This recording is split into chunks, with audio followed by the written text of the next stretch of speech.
We're back. Tony DeAngelo here on Connecticut Morning. You thought we went away, we didn't. We're going to start our hour two here, albeit a little bit late after some technical difficulties. I'm so pleased to be joined by this young man here, Chris Distasio. Chris, good morning. Pleasure. And welcome to Connecticut Morning. Welcome to Chris. Chris is you are a computer technician by trade, and you have, by means of full disclosure, you've done the fine system work here, and he's done a lot of great work in the computer field. But Chris and I started talking when he was here about conspiracies.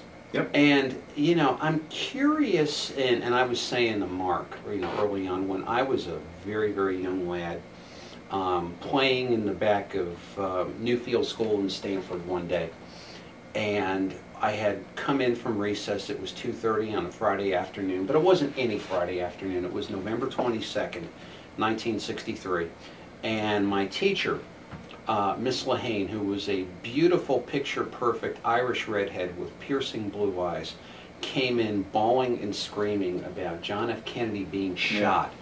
And just this whole thing of, you know, we knew the president and the fact of the new frontier and everything which he had said that he had wanted to do. And then she came in a couple of moments later as she went out to listen. She told us all to pray. Even the Jewish kids were on their knees praying, you know, the Our Father. And then she came back and started screaming, "He's dead, he's dead." And yet, when I started to study this and this whole effect, as maybe I was maybe a couple of years older, I thought something really wasn't right. And to this day, anytime I look at something, I say, well, that doesn't necessarily add up, or what the Warren Commission said really didn't. So I have a fascination with this, and I'm sure we'll get into that. But tell me about yours. Well, with like most conspiracies, like the JFK one you're talking about, these commissions that are created are usually set up to fail intentionally. It's not like they set them up to get the truth out there. They set them up to maintain a specific type of understanding by the public. One lone nut assassin running around decides he wants to kill the president. The story is so off, it's pathetic. I mean, there's so many things that are. There's a Zapruder film, which is a key piece of evidence in that JFK conspiracy, clearly shows the president's head being struck from the front when the back is where the shooter was from.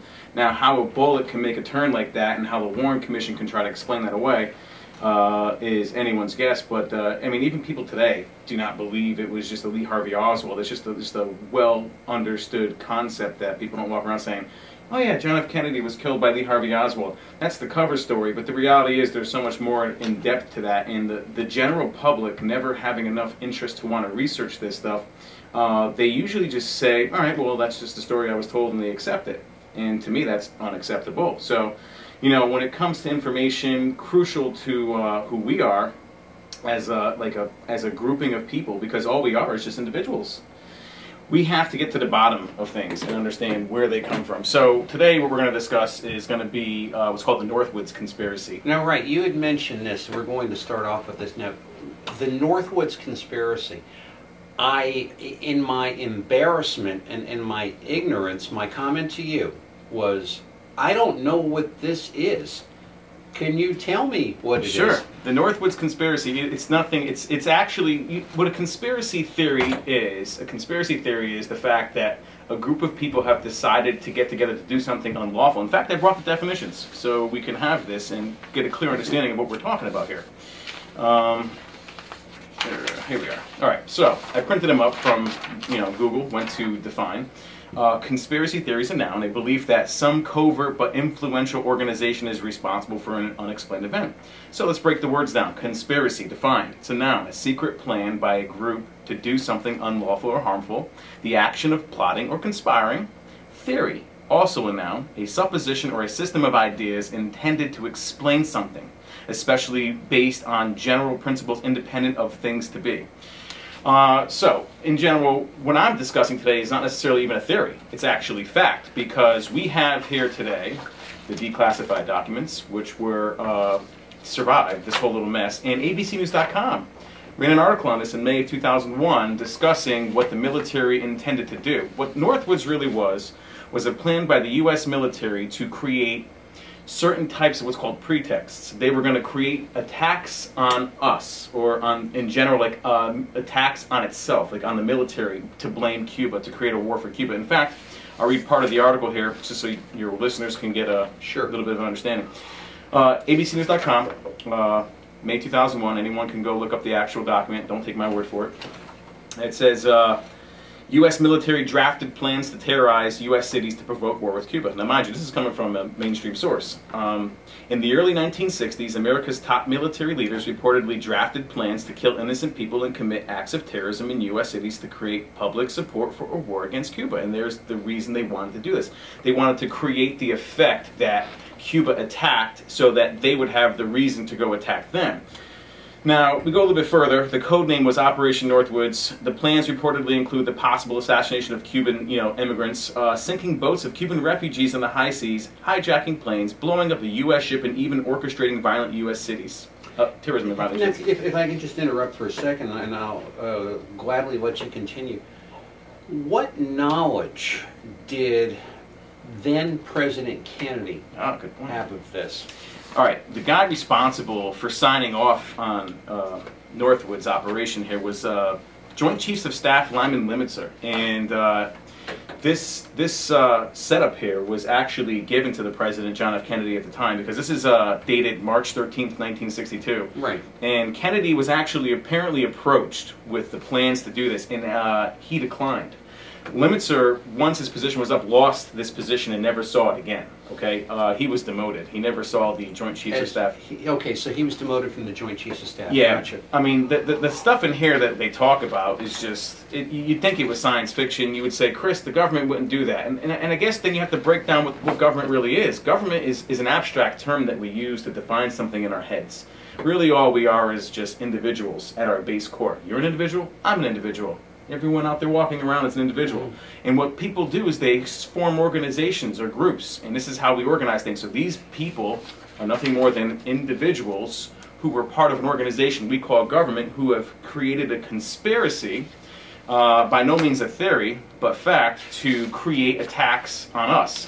Okay, and when we look at that, now Lyman Limitzer approaches, or delegates of General Limitzer approached Kennedy, then President Kennedy, and say, hey, we're gonna do this thing, and something clicks off ostensibly, and Jack Kennedy's like, I don't like the sound of this.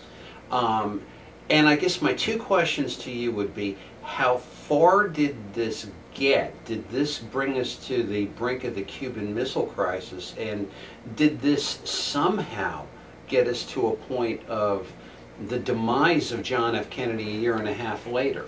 It's a good question that you ask, because how did this play in his assassination? I think his assassination, we can get into this another story, another show, but I think his assassination was related to a lot to do with the war, the Vietnam issue, that starting or whatever, and just his unwillingness to go along with the status quo. I think that had a lot to do with it, but you probably had, gonna say the CIA was involved in the assassination. I mean, there was, players that are involved that will never be prosecuted.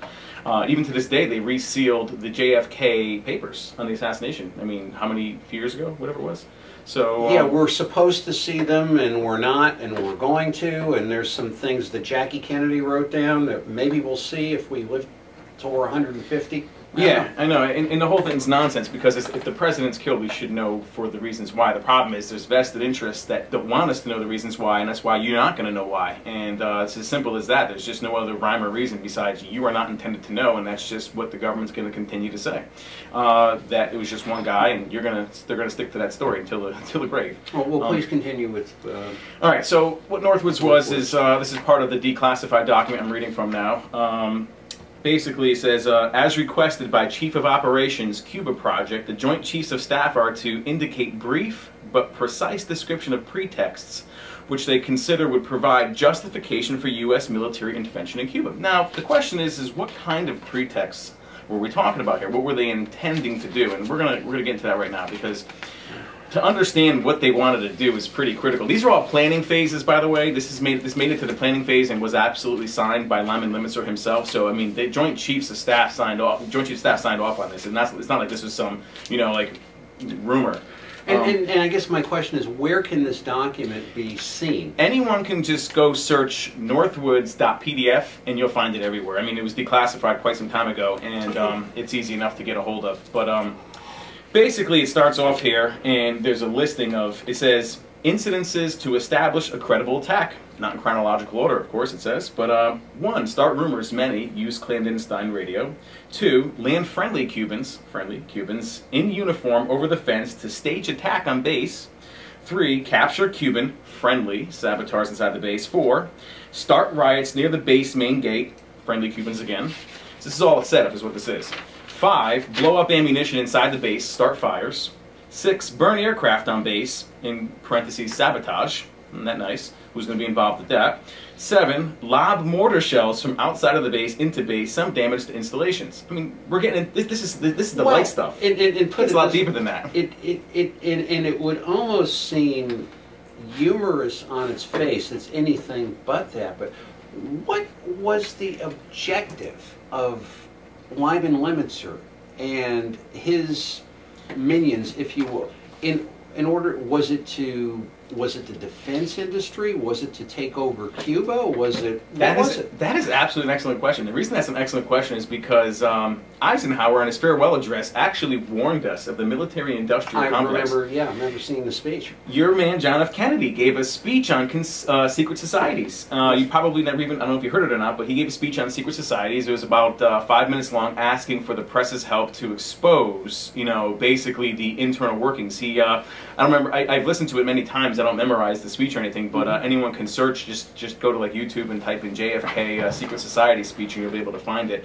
And where he gives a speech and he's talking about there's this well-organized knit group of units of like type people in the government, and they operate by covert, not overt means, and they do things of just very types of disgusting deceit to execute certain things that they want done. Now, these are people just who wouldn't be prosecuted by law because no one's going to prosecute them because they would be considered people you never would hear their names, and they would be at the top tier level, just like they don't even exist, and to do things. But he basically ousts them in this speech, discussing that there is this type of organization that he's talking about how destructive they can be. And yeah, the military-industrial complex is just out of control. Look at Iraq. Look at Afghanistan. I probably have more in common with the people of Iraq and Afghanistan, the common people, than I do with the politicians here who send these guys to war. I mean, this is just ridiculous what's going on. And I guess if we're going to take it back to a moment to Northwoods, obviously, if there were if this nefarious plot were to be carried out, some people would have become very, very rich because of it, and or would have achieved greater power and internal domination because of what they now had, as opposed to what they had before. Well, yeah, I mean, even when you get into the conversation with most general people and you discuss a conspiracy, even the Northwoods being a complete non-conspiracy theory, but conspiracy fact, a lot of people, they laugh it off like, oh, that's just nonsense, and they don't want to believe that. The problem is that we think on the same level, okay? We think sanely in the sense that we would think of sanity. When you get to this type of power, I don't think sanity really exists in the way we think of it anymore. It's almost like it's a game. And I mean, just to get further into some of the things that they were planning here: capture militia group which storms the base, sabotage ship in the harbor, large fires, sink ship near harbor entrance, conduct funerals for mock victims, meaning victims that didn't even exist, may be in lieu of 10, it says. Continuing further, remember the main incident could be arranged in several forms. We can blow up a U.S. ship in Guantanamo and blame Cuba.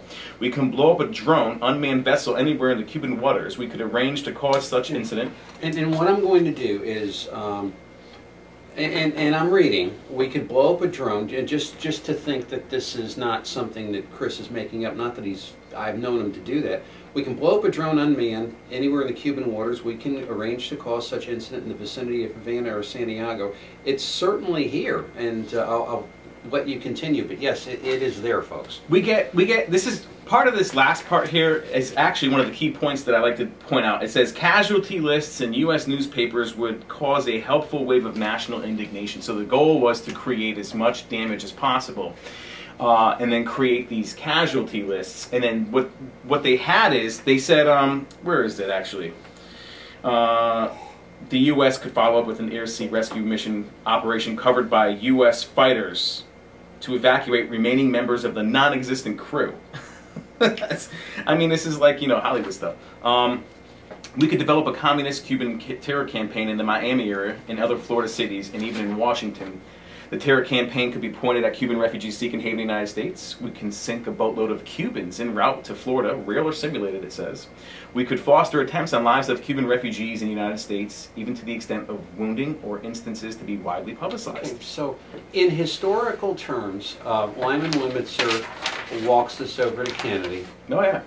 Then President Kennedy. Kennedy says, I don't like the sound of it. Exactly. What happened at that point? Did this entire thing just not go forward? We don't know exactly what happened, but if you can speculate, you know, theorize, probably what happened was he, you know, got a hold of what these plans were and said, all right, these guys have went off on the deep end, and I have to somehow just, you know, diffuse it. And I don't know exactly what he would have said, but clearly he didn't hold that position ever again.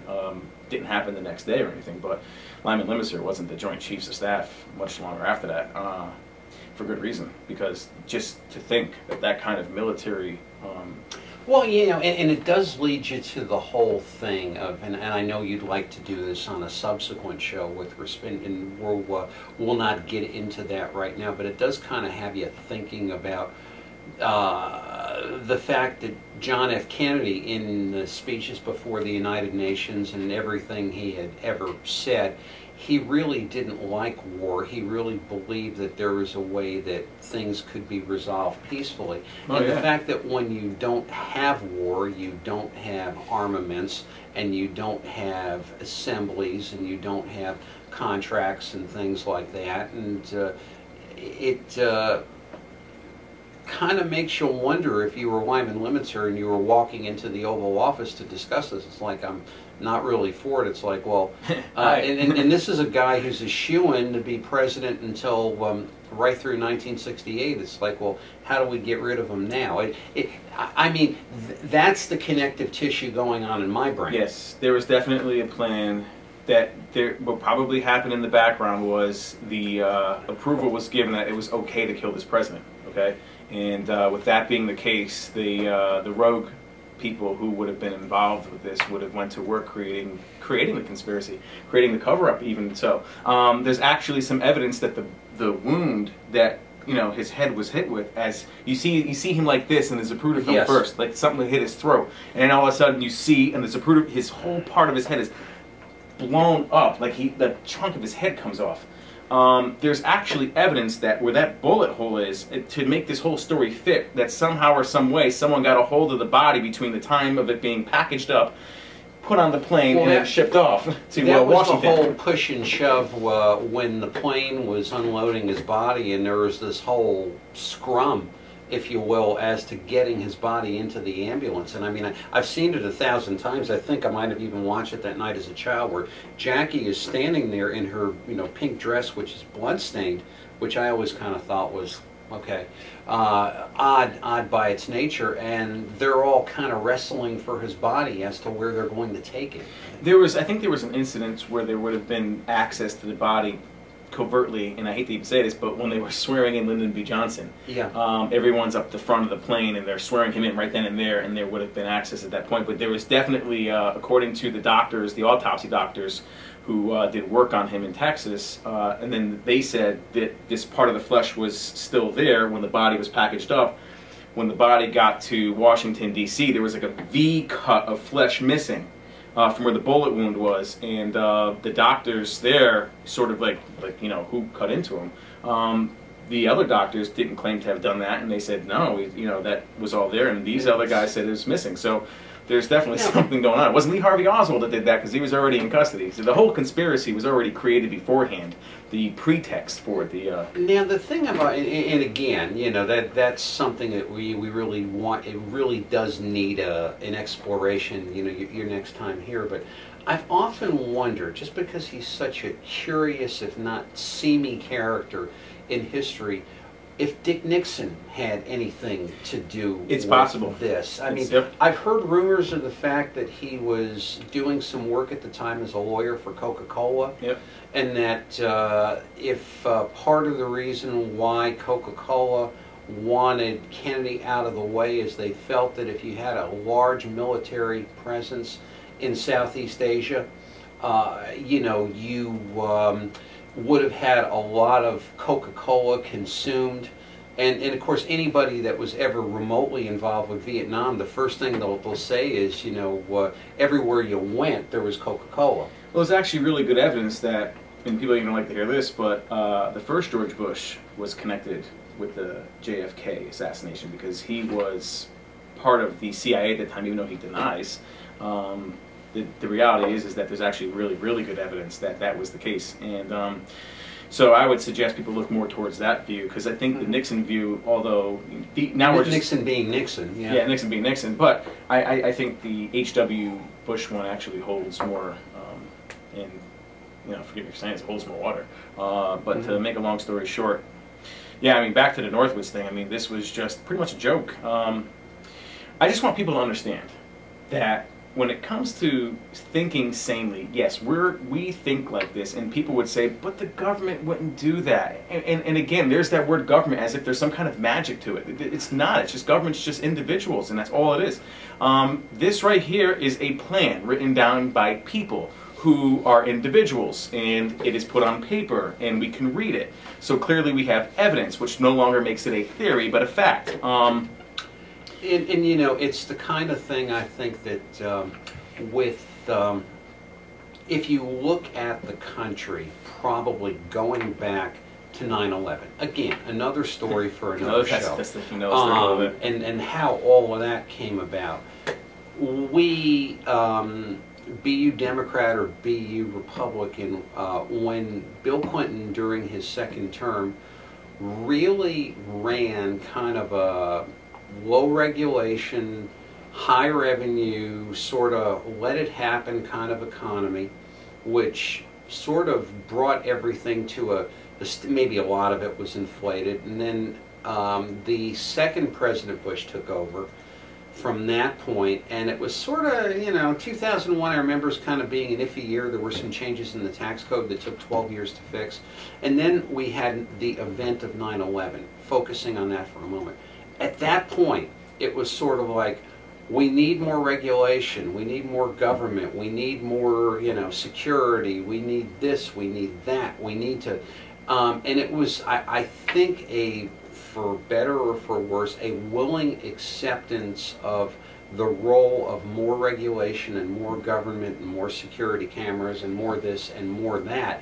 And with all of that said, just to set the stage for what I'm going to ask, we come into a situation now, 12 years later, where you have, and as you say, government is people, and that's just a dependency on government, where people are saying, well, my government is now my protector, and the reason that I'm here, and where you're coming here, and you're saying, think for yourself, look, evaluate things critically, and see what's happening. I often wonder that if there's a lot of people left, regardless of how you're going to decide, who are capable of deciding. You're discouraged from thinking the way I apparently think. This is not the product of a public school system, by the way, although I went to public school. I came out just with my own questions. You know, I was always taught, you know, Ben Franklin had a really good quote, basically goes along the lines of, anyone who would give up any essential liberty for temporary security deserves neither liberty nor security and will ultimately lose both. I would agree with that. Everyone is, the Patriot Act, this ultra thick document, was like ready to go the next day. I mean, you don't just write that overnight. It's almost like, okay, this item's on the shelf, we'll pull this one off, dust it off, there we go, we want to pass that. Yeah, 9/11, we can get into that as another conspiracy at another time. My personal belief is that, yes, it was definitely not some hijackers with box cutters who randomly go fly planes magically into targets, not being molested by a single fighter jet interceptor, some flying around for over an hour. This doesn't make no sense. The one thing I'll leave it, and we'll leave it at this for 9/11, on the morning of 9/11, there were war games going on. that resembled the exact events as they were taking place at the exact time. The military was confused, didn't know if 9/11 was real world or exercise. Don't take my word for it, go look it up yourself. But yeah, those war games would have been enough to confuse the military that the actual events. So I always call 9/11 the New Northwoods, okay? That's what I call it. The New Northwoods, to make it appear, because all the stuff that goes on today over in the Middle East would never have happened.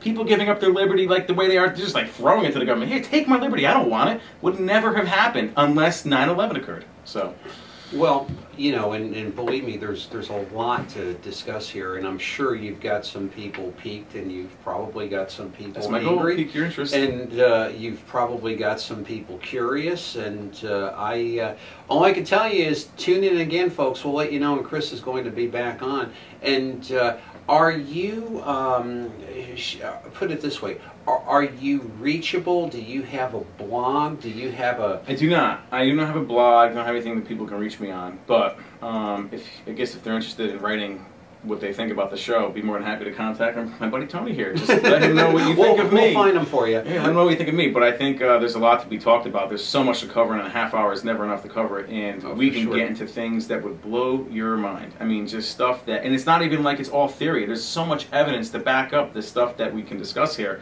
It's just people have to be willing to look at it and say, okay, this is something we need to investigate. This is something... We need to stop thinking like little peasants. Like, we're like, the government can do whatever they want to us because they said so, you know. So, just saying. Heavy hangs over all of our heads. And Chris, we're regrettably out of time. Thank you so much for coming in. Fun, and enjoyed it. With that, we're going to come back here with a couple of clips in February, and it's Tony DeAngelo on Connecticut Morning, and we're so grateful to have you and our great guest, Chris Distasio, and we'll be back real soon, right after this.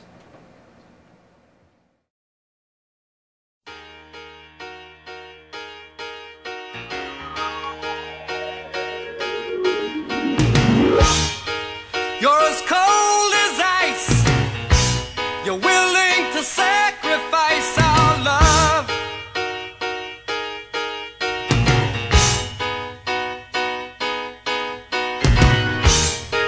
You never